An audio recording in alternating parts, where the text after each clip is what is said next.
Hello, so in this tutorial I'm going to show you how to create a simple wind movement for this grass here.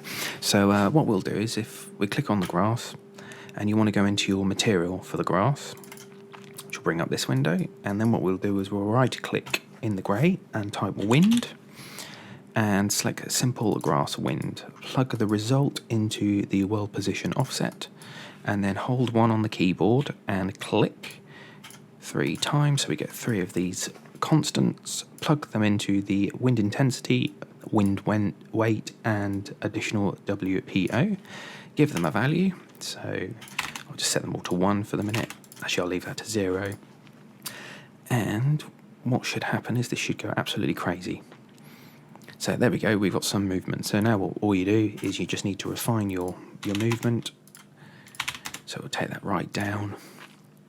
Always remember to press save, otherwise it won't apply to the window. And there we go, we've got a slight bit of movement there that can be adjusted using these values here. So hopefully that helps. If it does, please give a like and maybe subscribe.